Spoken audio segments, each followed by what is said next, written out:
Selamat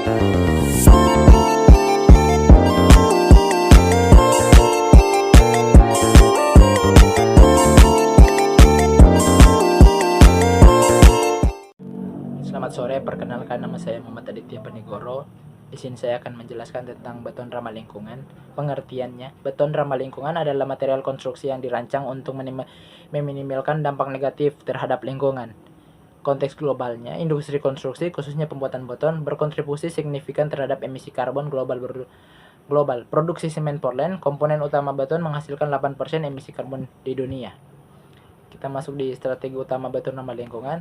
Yang pertama itu substitusi bahan semen atau menggunakan fly ash, slag, dan silika foam atau bahan alternatif lain untuk mengurangi penggunaan semen Portland. Yang kedua itu penggunaan bahan daur ulang, menggantikan agregat alami dengan agregat dari limbah, konstruksi, dan industri. Kita ke yang ketiga itu teknologi rendah karbon, inovasi seperti menginjeksian karbon dioksida dalam bentuk beton, misalnya carbon cure atau beton geopolimer yang sepenuhnya menggantikan semen Portland. Kita masuk di manfaat utama, yang pertama itu mengurangi emisi karbon yang bisa mengurangi hingga 70%, efisien sumber daya, yang kedua itu efisien sumber daya, mengurangi ketergantungan pada bahan baku alami, memperpanjangkan usia beton ramah lingkungan, inovatif seringkali memiliki daya tahan yang lebih baik. Kita masuk di bagian tantangan, biaya produksi, teknologi. Yang pertama itu biaya produksi. Teknologi baru seringkali lebih mahal dibandingkan beton konvensional. Kita masuk yang ke tantangan kedua itu kesadaran industri. Belum semua pelaku konstruksi memahami pentingnya penggunaan beton ramah lingkungan. Kita masuk di regulasi. Perlunya standar dan regulasi yang mendorong adopsi material ini. Kita masuk di tantangan emisi karbon yang tinggi. Itu faktanya industri konstruksi bertanggung jawab atas 39% emisi karbon global, dengan beton menyumbangkan 8% dari total tersebut karena proses produksi semen Portland.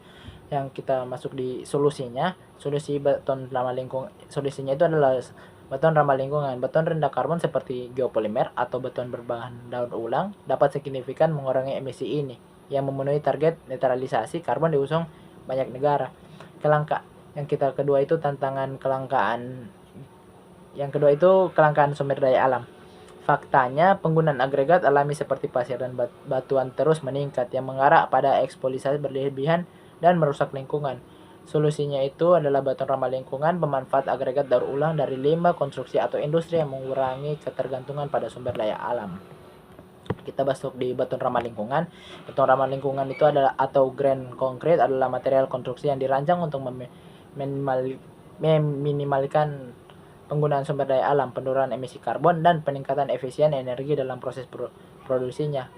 Konsep dasar beton dalam lingkungan itu adalah pertama pengurangan penggunaan semen Portland, yang kedua itu pemanfaatan material daur ulang, yang ketiga itu efisiensi energi dalam produksi. Yang kita masuk ke keunggulan dan teknologi beton ramah lingkungan. Yang pertama itu mengurangi emisi karbon, teknologi rendah seperti beton geopolimer dalam teknologi penyerapan CO2 mampu mengurangi jejak karbon hingga 70%. Kita masuk di pemanfaatan limbah, sumber daya ulang.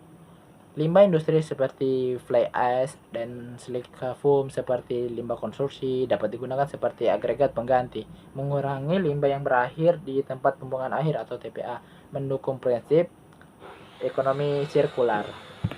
Kita masuk di peningkatan ketahanan beton. Beton ramah lingkungan seringkali memiliki daya tahan lebih tinggi, terutama dengan penggunaan bahan inovatif seperti self-healing concrete. Kita masuk di efisiensi energi. Teknologi ini menggunakan proses yang lebih hemat energi dibandingkan metode konvensional seperti produksi beton geopolimer, tidak memerlukan pembakaran. Kita masuk di keterbatasan teknologi. Itu yang pertama itu keterbatasan teknologi beton ramah lingkungan. Yang pertama itu adalah biaya awal yang tinggi. Biaya penelitian, pengembangan dan produksi awal ya untuk teknologi baru seperti carbon cure atau self-healing concrete lebih tinggi dibandingkan beton konvensional. Kita masuk di keterbatasan selanjutnya itu keterbatasan bahan baku. Ketersediaan fly ash dan dan silika foam seperti bahan substitusi tergantung pada industri lain seperti pembangkit listrik berbasis batu bara yang cenderung menurunkan akibat transisi ke energi bersih. Kita masuk di keterbatasan selanjutnya, itu kurangnya standar regulasi. Belum ada standar universal yang jelas untuk beton ramah lingkungan sehingga pelaksanaan banyak proyek ragu untuk mengadopsinya secara luas. Kita masuk di tantangan penerapan teknologi, itu kurangnya kesadaran dan edukasi. Banyak pelaku industri industri konstruksi belum sepenuhnya memahami keuntungan jangka panjang dari beton ramah lingkungan sehingga mereka cenderung lebih memilih beton konvensional.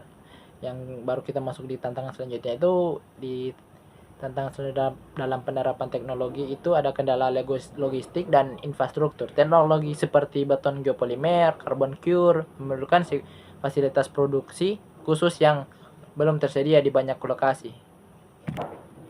Kita masuk di analisis potensi penerapan beton ramah lingkungan. Itu adalah pertama itu biaya produksi dan implementasi seperti tantangan biaya awal, teknologi beton ramah lingkungan seperti beton geopolimer atau carbon cure lebih tinggi dibandingkan beton konvensional karena keterbatasan skala produksi. Kita masuk di peluang dengan meningkatkan skala produksi dan lokalnya sumber bahan seperti fly ash dari PLTU biaya diharapkan menurun. Kita masuk ke solusi pengembangan inisiatif pajak atau subsidi untuk proyek menggunakan beton rendah karbon, investasi dalam teknologi lokal, mengurangi biaya impor, diversifikasi bahan dasar dan alternatif lokal. Ide kita masuk di bagian ide, peningkatan penilaian terhadap bahan alami lokal seperti abu vulkanik, serat kelapa, serat bambu, dan serat aren.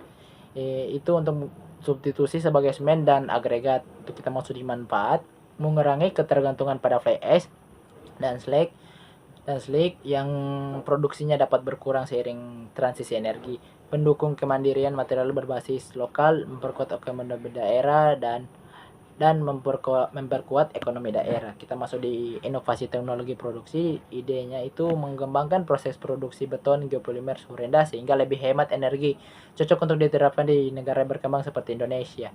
Kita masuk di manfaatnya, itu mengurangi emisi karbon selama proses produksi yang mencepat proses konstruksi dan mengurangi limbah material. Kita masuk di pemanfaatan teknologi digital atau IoT. Ide mengintegrasikan sensor IoT pada struktur beton ramah lingkungan untuk memantau kinerja material secara real time seperti kekuatan retakan dan penyerapan CO2. Kita masuk di pemanfaatannya, meningkatkan kendala dalam umur panjang beton dalam berbagai kondisi lingkungan, mengurangi biaya pemeliharaan jangka panjang dan permantauan yang presisi.